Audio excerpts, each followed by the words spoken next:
나오시면서 사랑합니다, 축복합니다 인사하겠습니다. 사랑합니다, 축복합니다. 이게 좀 쑥스러우신가요? 네. 사랑합니다, 축복합니다. 여러분, 바울이 빌립보에 보낸 편지를 보게 되면 아주 등장하는 단어들이 있습니다. 같은 단어가 계속적으로 반복되는 경우가 있고 비슷한 의미의 단어가 자주 사용되는 경우가 있습니다. 그 중에서도 가장 많이 등장하는 단어가 바로 기쁨입니다.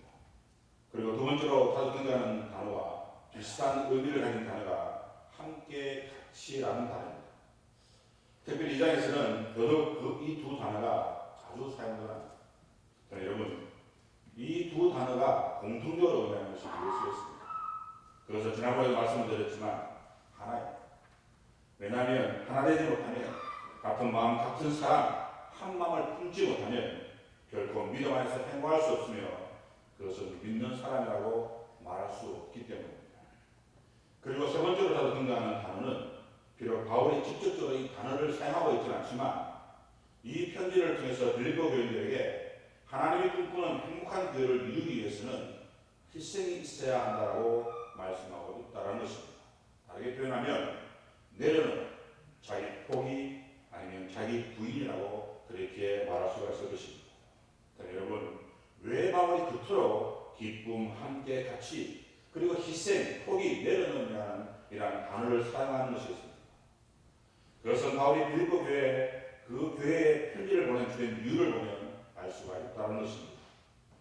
여러분, 당시 빌립보 교회는 바울이 특별한 부름을 통해서 세운 교회로 다른 지역에 세운 교회들보다 그 사이가 매우 돈독했습니다.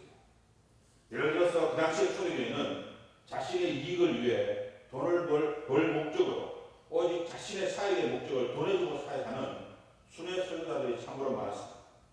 그래서 돈을 내는 사람들이 듣고 싶어하고 그들이 원하는 설교만 하다 보니 복음의 진정한 메시지가 변질되기가 일쑤였다는 것입니다. 그래서 바울은 그러한 오해를 없애고 오직 복음, 오직 예수만을 전하기 위해서 자력으로 돈을 벌면서 복음을 전했던 것입니다. 그런데 그랬던 그가 유일하게 빌립보 교회에서 보내는 선교비는 마다하지 않았다는 것입니다. 왜냐하면 빌립보 교회와 사도 바울의 사이가 그만큼 신뢰하는 그러한 사이였기 때문입니다. 그래서 바울은 빌립보서 1장 3절에서 내가 너희를 생각할 때마다 나의 하나님께 감사하며 라고 고백합니다. 그리고 4장 14절에서 10절까지의 말씀에서는 그러나 너희가 내 괴로움에 함께 참여하였으니 사하였도다. 빌립보 사람들아, 너희도 알거니와 복음의 시초에 내가 마게도나를 떠날 때 주고받는 내일에 참여한 교회가 너희에 아무도 없었다라고 이렇게 고백할 정도였던 것입니다. 그리고 디모데후서 1장 5절 말씀에서도 아시아에 있는 모든 사람이 나를 버린 이 길을 내가 아나니 그 중에 부겔로와 흐메네라도 있느니라고 그렇게 말할 정도였습니다. 여러분, 무엇을 말하는 것이겠습니까? 그것은 그렇게 정신을 쏟았던 아시아의 수많은 사람들이 바울에게 등을 돌리고 떠나가고 배신을 할 때도 빌립보의 성도들만은 한결같이 바울을 응원해주고 지지해 주었다는 것입니다. 그런데 그랬던 교회에 문제가 생긴 것입니다. 지난번에 말씀드렸지만 교회 내에 두 명의 리더자들의 의견이 충돌되어서 교회가 나누어지고 쪼개지는 그러한 일이 생기고 말았던 것입니다. 물론 어느 한쪽이 옳고 다른 한쪽의 의견이 잘못된 의견일 수 있습니다. 아니면 둘 다 맞거나 둘 다 틀린 의견일 수도 있을 겁니다. 하지만 중요한 것은 이 두 사람의 대립이 교회의 분열을 일으키고 말았다는 것입니다. 그래서 바울은 누가 옳고 누가 잘못됨을 이야기하는 것이 아니라 예수님에 대한 그러한 이야기를 하셨던 것입니다. 우리 지난주 말씀인데 우리 함께 읽어보기를 원합니다. 빌립보서 2장 5절에서 8절까지의 말씀입니다. 빌립보서 2장 5절에서 8절까지의 말씀을 우리 한 목소리로 함께 읽어보도록 하겠습니다. 시작. 너희 안에 이 마음을 품어라. 곧 그리스도 예수의 마음입니다. 그는 근본 하나님의 본체시나 하나님과 동등됨을 취할 것으로 여기지 아니하시고 오히려 자기를 비워 종의 형체를 가지사 사람과 같이 되셨고 사람의 모양으로 나타나사 자기를 낮추시고 죽기까지 복종하셨으니 곧 십자가에 죽으십니다. 여러분 어떻습니까? 물론 지난번에 말씀을 드렸지만 행복한 교회, 행복한 성도, 하나님의 뜻을 이루는 교회가 되기 위해서는 자신의 모든 권리를 포기하고 자기를 낮추시고 죽기까지 복종하신 이 예수 그리스도의 마음을 본받아야 한다는 것입니다. 그래야 그것이 바로 진정한 의미에서의 그리스도인이라고 말합니다. 물론 이렇게 이야기하면 또 어떤 분들은 이렇게 이야기하는 분들도 있을 겁니다. 그런 것은 예수님 같은 그런 분들이나 가능하지, 우리같이 보통 평범한 사람들이 어떻게 자신의 모든 것을 포기하면서까지 그렇게 할 수 있겠냐고 말입니다. 하지만 여러분, 나를 내려놓지 못하면 내 자아가 계속해서 살아있게 되면 그 속에 결코 주님이 들어갈 수가 없다라는 사실입니다.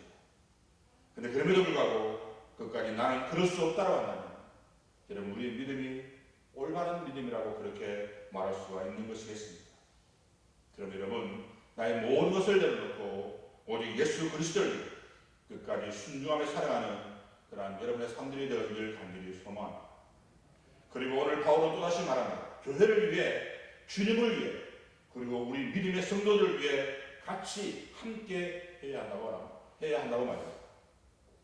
여러분, 교회는 결코 한 사람만의 교회가 아닙니다. 교회는 함께 같이 세워가는 예수 공동체입니다. 물론 이론적으로는 모두가 다 아는 사실입니다. 하지만 오늘날 많은 교회들은 그것은 어디까지나 이론일 뿐이고 오직 한 사람에게 모든 것을 맡기려는 그런 경향들이 있다는 것입니다. 여러분, 혹 슈퍼맨 목사님이라는 말을 들어보신 적이 있습니까? 제가 인터넷을 검색하다 어느 교회에서 이런 목사님을 칭빙합니다라는 광고를 본 적이 있습니다.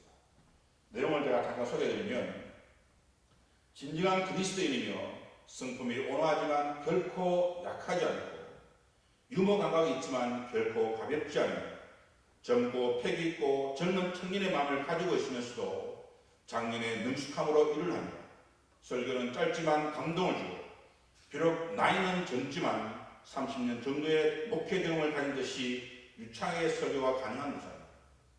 교회의 모든 행사는 일사천리로 진행시키는 능력의 소유자이며 수많은 말씀인 성경 공부, 중보기도, 찬양 집회를 지치지 않는 체력과 샘솟는 영적 능력으로 감당하며 수양회와 야유회 및 체육대회 같은 교회의 크고 작은 모든 행사를 직접 챙기시고 진행하며 성도들과 함께 호흡할 각오가 되어 있습니다.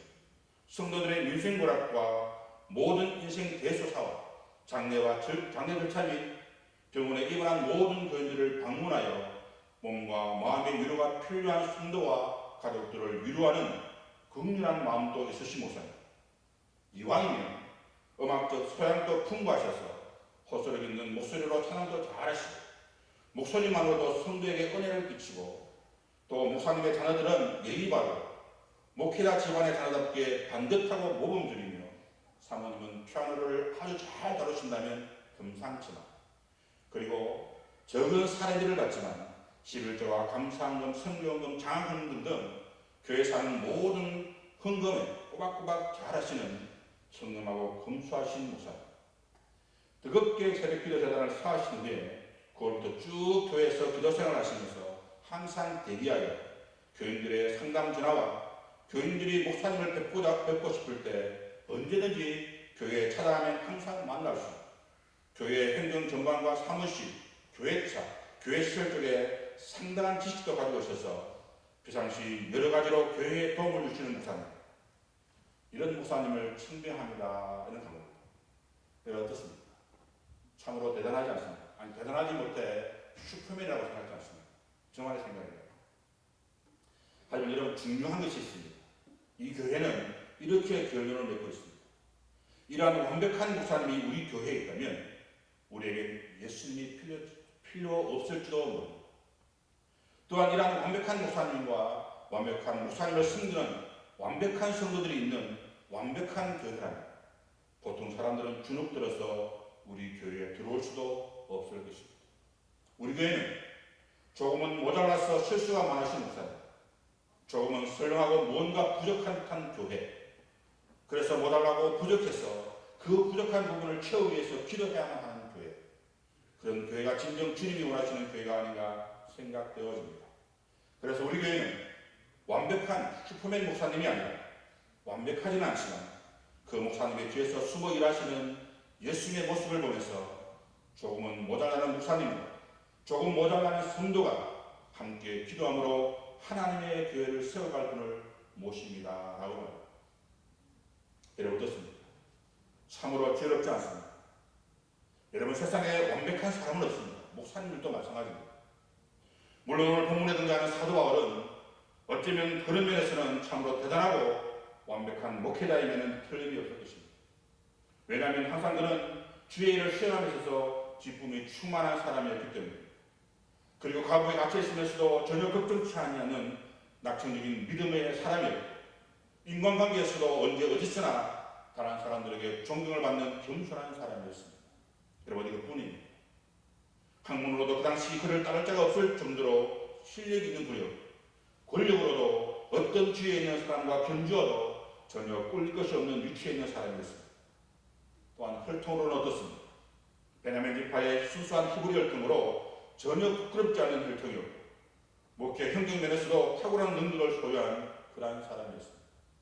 그리고 여러분들이 다 아시는 것처럼 신앙적인 면에서도 모든 사람들의 존경을 한 몸에 받을 수 있는 정말 완벽 그 자체의 사람이 바로 사도 바울이었습니다. 여러분 이쯤 되면 사도 바울은 충분히 혼자서 사역을 감당할 수 있지 않겠습니까? 다시 말해 이 정도의 삶을 갖춘 사람이라면 어느 교회를 간다 할지라도 혼자서도 충분히 훌륭한 사역을 할 수 있을 것이라 그렇게 생각되어진다는 겁니다. 여러분 바울은 그러지 않았습니다. 그는 가는 곳마다 함께할 동역자를 세웠습니다. 왜 그럴까요? 그렇게 하지 않으면 하나님의 교회를 온전히 세워갈 수 없기 때문입니다. 다시 말해 아무리 모든 것을 다 갖춘 목회자라 할지라도 아무리 신실한 목회자라 할지라도 함께 같이 할 동역자가 없다면 결코 하나님의 교회를 만들어갈 수 없기 때문이라는 겁니다. 그래서 바울은 가는 곳마다 함께할 동역자를 세웠던 겁니다. 그리고 더 중요한 것은 예수 그리스도께서 친히 십자가에 달려 죽으심으로 지성소에 있는 휘장을 위에서 아래로 찢으시고 난 뒤에 우리들로 하여금 너희는 택한 족속이요 왕같은 제사장으로 그렇게 삼아주셨기 때문입니다. 그러므로 누구 한 사람이 아니라 함께 같이 세워가야 할 그러한 교회가 되어야 하는 것입니다. 여러분 오늘 말씀을 보게 되면 바울은 두 사람의 동역자를 세우는 것을 볼 수 있습니다. 한 사람은 디모데고 또 다른 한 사람은 에바브로디도입니다. 여러분 디모데는 하나님을 경외한 하나님의 영예라는 의미를 가지고 있는 이름입니다. 그리고 에바브로디도는 매력적인이라는 뜻을 가지고 있는 그런 이름입니다. 그래서 어떤 분은 이 둘을 동시에 이렇게 이야기하는 분도 있습니다. 하나님을 경외하는 매력적인 사람들이라고 말합니다. 여러분 이들은 정말로 참으로 매력적인 사람들입니다. 왜냐하면 이들은 바울과 함께 하나님의 나라를 위해 동력하는 훌륭한 동력가들이었기 때문입니다. 여러분 바울은 감옥에 갇혀 있으면서도 항상 빌립보 교회의 성도들을 생각하고 있었습니다.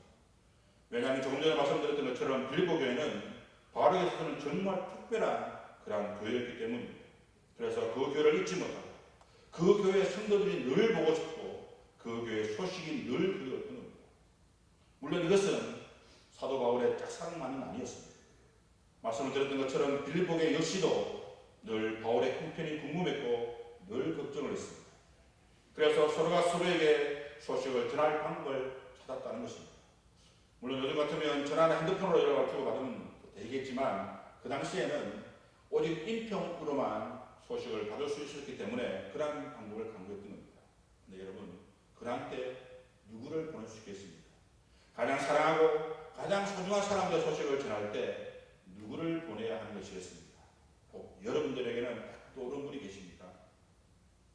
여러분 가장 믿고 가장 신뢰할 수 있는 사람을 보내야 한다는 것입니다. 왜냐하면 말씀드렸던 것처럼 그 당시 초대교회는 순회 설교자들을 통해서 교회 안에서조차도 거짓과 유순이 판을 치고 있는 그러한 시대이기 때문입니다. 그래서 어떤 사람을 보내냐에 따라서 완전히 다른 소식들이 오갈 수도 있었다는 것입니다. 그런데 그때 이 바울에게 딱 떠오르는 두 사람이 있었던 겁니다. 그들이 바로 디모데와 에바브로디도입니다.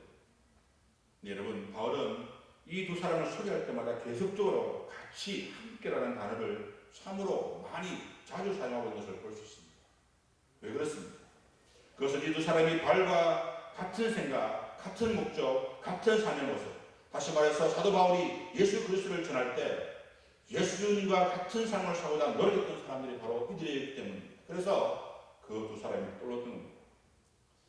여러분, 디모데는 누스드라 출신으로 헬라인 아버지와 유대인 어머니 사이에서 태어난 사람입니다. 하지만 디모데후서 1장 5절과 3장 15절 말씀에 보면 그가 어떻게 성장했는지를 보여주고 있습니다. 먼저 디모데후서 1장 5절 말씀에 보면 이렇게 기록되어 있습니다. 이는 내 속에 거짓이 없는 믿음이 있음을 생각합니다. 이 믿음은 먼저 내 외조모 로이스와 내 어머니 유니게 속에 있더니 내 속에도 있는 줄 확신하노라. 그리고 3장 15절에서는 또 어려서부터 성경을 알아낸 성경은 너희 노라하여금 그리스도 예수 안에 있는 믿음으로 말미암아 구원에 이르는 지혜가 있게 하였느니라 라고 말합니다. 다시 말해 디모데는 어렸을 때부터 신앙 안에서 바르게 성장하였음을 볼 수가 있다는 겁니다. 물론 그가 언제 어떻게 개종했는지는 우리가 알 수가 없습니다. 성경 기록이 없기 때문입니다. 하지만 사도행전 16장 1절 3절까지의 말씀을 보게 되면 바울의 2차 전도 여행 중에 누스드라에서 이 디모데를 만나게 되는데 그때 누스드라와 이고니온의 많은 사람들이 그의 아름다운 신앙을 칭찬하는 것을 보고 바울이 할례를 행하게 된다는 겁니다. 그리고 그때부터 바울과 디모데는 남다른 사이가 되었던 것입니다. 어찌되었든 바울은 그 후에 고린도서 4장 17절에서 디모데를 향해서 이렇게 합니다. 주 안에서 내 상하고 신실한 아들이라고 말합니다.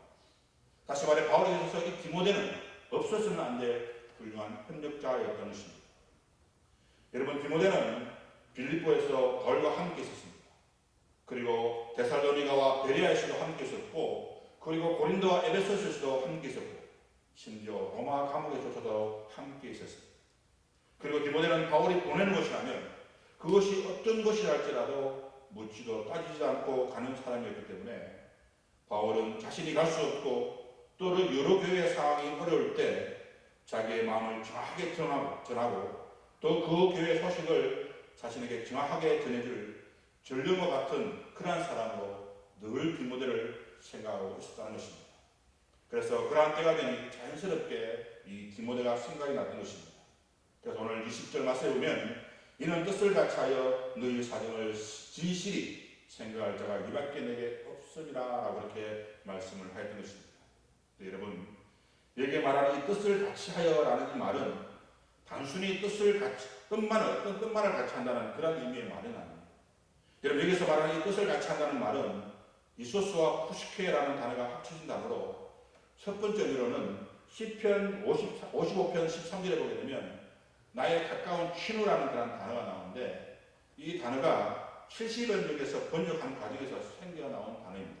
이 뜻을 보게 되면 친밀하고 깊은 관심을 가지고 돌보아주다라는 그런 뜻을 가진 단어라는 것입니다.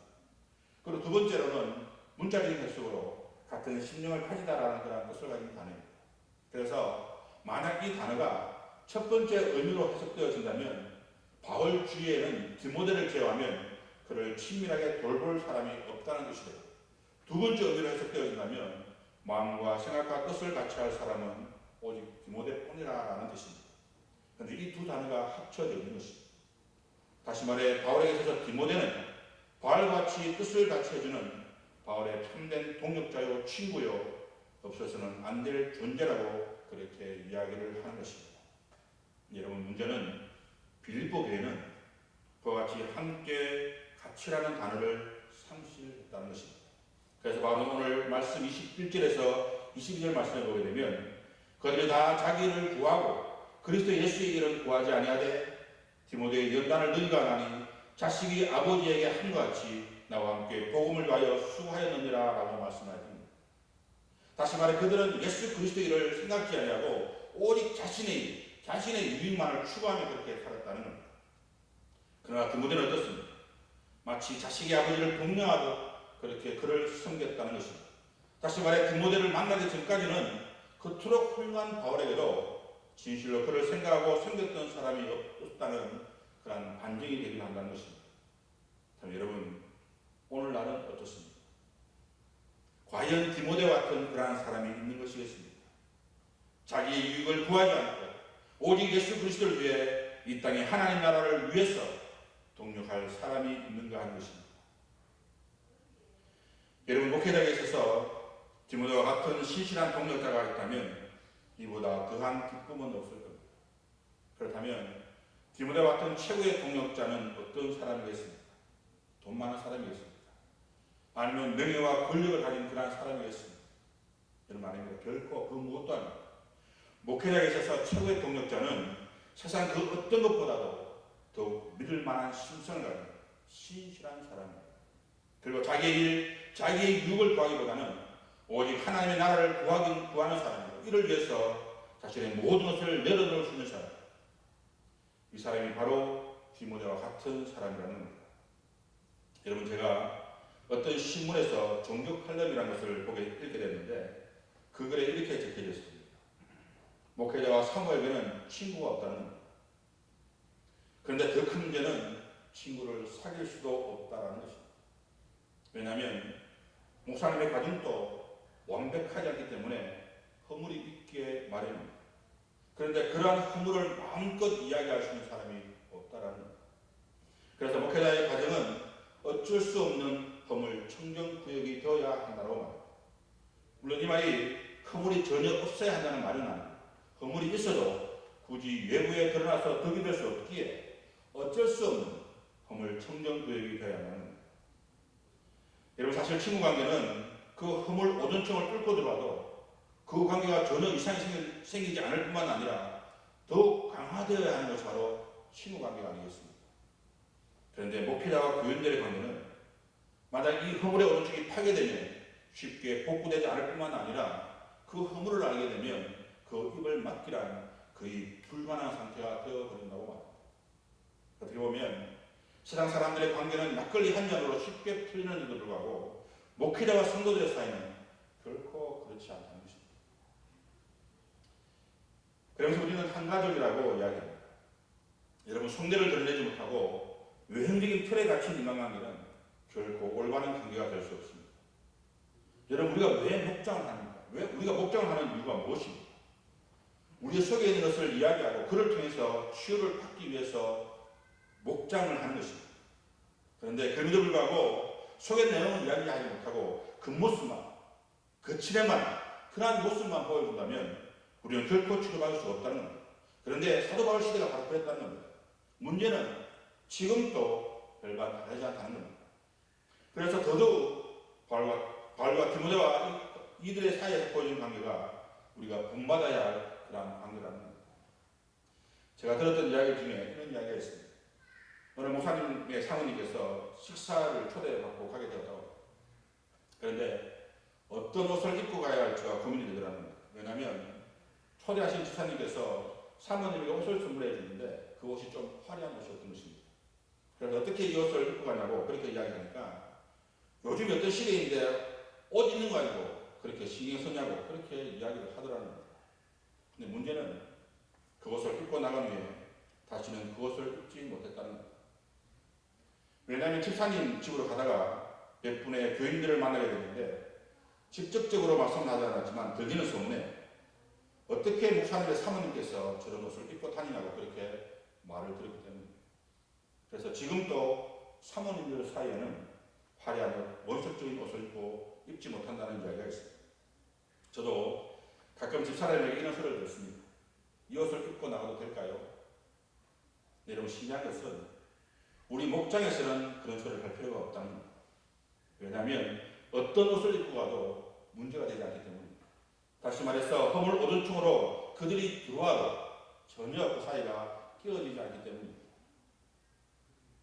그리고 여러분 행복한 거에 아름다운 기회로 성장하기 위해서라도 함께 같이 서로 생각하며 위로해주며 섬기며 자신의 유익보다는 예수 그리스도를 생각하고 서로가 믿을 만한 신뢰하는 사람이 되어서 정말 함께 아름다운 그러나 우리 울산 남목교회를 만들어 가야 한다는 것입니다. 그러나 은혜의 삶을 살아가는 여러분의 삶들이 되어질 소망. 그리고 두 번째로 소개한 인물이 바로 에바브로티드입니다. 여러분 에바브로티드는 빌립보 출신의 사람입니다. 그리고 그는 빌립보 교회 교인들이 바울이 로마 감옥에 갇히게 된 것을 걱정해서 준비한 연보를 친히 바울에게 전해주도록 보낸 사람입니다. 그리고 이 빌립보서를 빌립보 교회에 전달하는 사람이기도 합니다. 여러분 더 중요한 것이 있습니다. 그것은 그냥 연봉만 전한 인물이 아니라는 거예요. 여러분, 당시 에바브로 디도는 감옥에 있는 바울을 돕는 사역을 했습니다. 그런데 그 사역이라는 것이 로마 감옥에 죄인으로 수감되어 있는 바울을 돕기 위해서는 바울의 종이 되어야 가능한 일이었다는 겁니다. 왜냐하면 그래야 곁에서 그를 수용할 수 있었기 때문입니다. 문제는 그럼에도 불구하고 에바브로 디도는 그 사역을 기쁜 마음으로 했다라는 겁니다. 그래서 바울은 그를 다시까지의 칭호를 사용해서 편지를 쓰게 됩니다. 25절 말씀을 보게 되면 그러나 에바브로 디도를 너희에게 보내는 것이 필요한 일로 생각합니다. 그는 나의 형제요 함께 수고하고 함께 군사된 자요 너희 사자로 내가 쓸 것을 돕는 자라 이렇게 했던 것입니다. 여러분 어떻습니까? 먼저 에바브로 디도는 나의 형제입니다. 여러분 이것은 바울과 함께 생활하면서 바울의 모든 것, 다시 말해 감옥생활과 신앙생활을 함께 공유하고 생활했음을 의미하는 말입니다. 그래서 여러분 우리도 이와 같이 주 안에서 형제의 사랑을 가지고 함께 신앙을 공유하며 함께 섬기는 것이 매우 중요합니다. 그래야 진정한 형제 자매, 말로만이 아니라 진정한 의미에서의 형제 자매가 되기 때문입니다. 그리고 두 번째는 함께 수고하는 자라는 겁니다. 여러분 이것은 그가 바울의 동력자라는 뜻으로 복음을 위해 함께 수고했음을 의미하는 말입니다. 다시 말해 그가 바울을 도와서 로마에 복음을 전하기 위해서 수고했다라는 것입니다. 그리고 세 번째는 함께 군사된 자라는 것입니다. 여러분 이것은 원래 동료 군인이라는 그런 의미로 하나님의 복음을 위해 대적자들과 계속해서 싸운 일꾼을 가리키는 말입니다. 다시 말해 복음을 위해서 부활과 고난도 함께 당했음을 시사해주는 그러한 말씀이라는 겁니다. 여러분 어떻습니까? 평소에 성도들과 목회자들은 절친처럼 잘 지내다가도 교회의 어려운 문제가 닥치게 되면 꽁무니부터 빼는 사람들이 오늘날 이 땅의 교인들이라는 이야기를 합니다. 하지만 그러한 사람들은 결코 그리스도의 좋은 군사가 될 수 없습니다. 함께 같이 싸우는 것이 중요합니다. 그렇게 할 때 그리스도의 강한 군사가 되는 것이기 때문입니다. 그리고 네 번째는 너희 사자라는 것입니다. 여러분 이것은 바울과 함께 사도로서 사역을 감당하기 위해 너희로부터 보냄을 받은 자라는 뜻입니다. 하지만 여러분 당시 에바브로 디도는 상당한 큰 모험을 한 셈이 된다는 겁니다. 왜냐하면 사도 바울이 만약 로마 황제로부터 이단자나 반역자라는 그런 선고를 받게 되면 바울과 함께 사형을 당할 수도 있는 그러한 상황이었기 때문입니다. 그래서 어떤 신학자는 이 에바브로 디도를 가리켜서 최전선의 선자라고 이렇게 이야기까지 했습니다. 여러분 그럼에도 불구하고 이 에바브로 디도는 바울 섬기는 일에 최선을 다했다는 겁니다. 여러분 이것이 바로 동력자의 참모습입니다. 자기를 희생하면서까지 도와주는 동력자. 이것이 바로 성도된 우리들의 모습이 되어야 합니다. 하지만 오늘 한국 교회는 어떻습니까? 이러한 성도를 찾기가 어렵다는 이야기를 참으로 많이 합니다. 왜 그럴까요? 한때 전 세계를 놀라게 할 정도로 부흥의 불길을 일으켰던 이 한국 교회가 왜 이렇게 되었을까요? 그것이 바로 하나 되지 못했기 때문입니다. 함께 같이라는 그런 말들을 상실했기 때문이라는 겁니다. 그럼 여러분 다시 한번 주님의 동력자, 이 땅에 하나님 나라를 세워나가시는 그런 여러분의 삶들이 되어지길 원합니다. 그리고 다섯 번째로 나의 설 것을 돕는 자라는 겁니다. 여러분 에바브로 디도는 오늘 우리 성도들에게 참으로 좋은 귀감이 되는 그런 성도라 할 수 있을 것입니다. 비록 교회사에 이렇게 할 족적을 담는 것은 아니지만 적어도 성도로서 자기 인물에 충실함으로 당시 전도자였던 사도 바울의 사역과 복음 전파에 크게 공헌함으로 바울에게서는 없어서는 안 될 정말 훌륭한 동력자가 되었던 겁니다. 문제는 그랬던 그가 바울을 시종 들다 로마에서 병이 들고 말았다는 겁니다. 여러분 어떻습니까? 얼마나 그가 바울을 도왔기에 이처럼 죽음에 이르게 하는 병이 걸렸어요. 근데 여러분 그가 어떻게 했는지 아십니까? 오히려 빌립보 교회 교인들이 자기가 병든 것을 알고 걱정을 하였다는 겁니다. 지금 나의 몸이 병들어 죽게 되면 오히려 성도들을 걱정하고 성도들에게 미안한 마음을 가지고 있었다는 겁니다. 여러분 어떻습니까? 보통 이러한 상황이 되면 어떻게 합니까? 나부터 챙기는 것이 보통이라는 겁니다. 그런데 지금 에바브로 디도는 나의 상황은 아랑곳하지 않고 오히려 바울과 성도들을 걱정했다는 겁니다. 그래서 바울은 3절 말씀에서 그가 그리스도의 일을 위하여 죽기에 이르렀으도 자기 목숨을 돌보지 아니한 것은 나를 섬기는 너희의 일에 부족함을 채우려 함이라고 말씀을 합니다. 그래서 여러분, 그는 자신이 아니라 언제나 주님이 먼저였고 언제나 바울이 먼저였습니다. 왜냐하면 그에게 주어진 사명이 바로 바울을 섬기는 일이었기 때문입니다. 그래서 비록 자신의 연약함이 있다 할지라도 자신에게 주어진 사명을 결코 소홀히 여기지 않았던 겁니다. 여러분 어떻습니까? 우리는 어쩌면 언제나 나부터가 먼저이지 않습니까? 그래서 예수를 믿는다고 하면서도 내 삶이 먼저이고 내 가족이 먼저이고 내가 하는 모든 것들이 혹 먼저이지는 않습니다. 하지만 여러분, 우리는 예수가 먼저여야 해요. 왜냐하면 우리는 예수 그리스도와 함께 십자가에 못 박혀 죽은 사람이기 때문입니다. 그래서 여러분 이렇게 고백하지 않습니까? 그런즉 이제는 내가 사는 것이 아니요 오직 내 안에서 그리스도께서 사시는 것이라. 이제는 내가 육체 가운데 사는 것은 나를 사랑하사 나를 위하여 자기 자신을 버리신 하나님의 아들을 믿는 믿음 안에서 사는 것이라고 합니다. 그래서 여러분, 우리는 이미 죽은 죄 가운데 죽은 사람입니다. 그럼 우리는 우리의 모든 것을 내려놓고 오직 예수를 믿는 믿음 안에서 살아가야 하는 것입니다. 여러분, 축구 경기를 한다고 가정해 보시기 바랍니다. 선수도 있고 심판도 있고 관중도 있습니다. 그런데 공이 없습니다. 어떻게 되겠습니까? 경기를 할 수 있을까요? 결코 그럴 수 없습니다. 그런데 오늘 많은 사람들은 공이 없는 축구 경기를 하는 사람들이 참으로 많습니다. 다시 말해서 예배도 참석하고 기도에도 참석하고 성경 공부도 하고 하나님 말씀인 성경도 참으로 많이 읽습니다. 그런데 정작 중요한 것이 없는 상태에서 그러한 모든 것을 한다는 겁니다. 하지만 여러분, 중요한 것이 없는 상태에서 하는 그 모든 것은 어쩌면 안고 없는 찐빵처럼 허물만 그리스도인이 될 수 있다는 사실입니다. 여러분, 그 중요한 것이 무엇일까요? 그것이 바로 자기 포기고 내려놓고 자기 희생입니다. 또 우리에게 이르시되 아무든지 나를 따르려거든 자기를 부인하고 날마다 제 십자가를 지고 나를 따를 것입니다. 자기를 부인하지 않고 자기의 십자가를 지지 않으면서 신앙생활을 하려고 하니까 신앙생활이 너무나 힘들고 너무나 어려워요. 그럼 여러분, 자기부터 부인하셔야 됩니다. 그리고 자기의 십자가를 당당히 지십시오. 그렇게 할 때 여러분에게 놀라운 구원의 문이 열리게 됩니다. 오늘 말씀 27절을 보게 되면 그가 병들어 죽게 되었어요. 하나님이 그를 긍휼히 여기셨고 그뿐 아니라 또 나를 긍휼히 여기사 내 근심 위에 근심을 면하게 하셨습니다. 자, 근데 여러분, 조셉 에디슨이라는 영국의 수필가가 이런 이야기를 했습니다.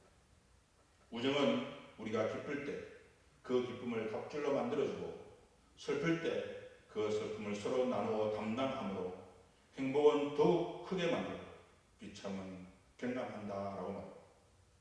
여러분, 바울은 비록 로마 감옥에서 죄인의 신분으로 두렵고 갑갑한 시간을 보냈지만 그에게는 함께하는 믿음의 동역자들이 있었습니다. 그래서 비록 그 생활이 어렵고 힘든 생활일 수는 있겠지만 바울에게 있어서는 만큼만은 결코 그러지 않았다는 것입니다. 그럼 여러분, 오늘 이 땅에 진정한 동역자가 없는 이 시대에 여러분, 진실로 디모데와 에바브로 디도와 같은 그런 동역자가 되어서 함께 같이 하나님의 영혼 구원하여 하나님의 뜻을 온전히 이루어가는 그런 여러분의 삶들이 다 되어지길 간절히 소망합니다. 기도하시겠습니다.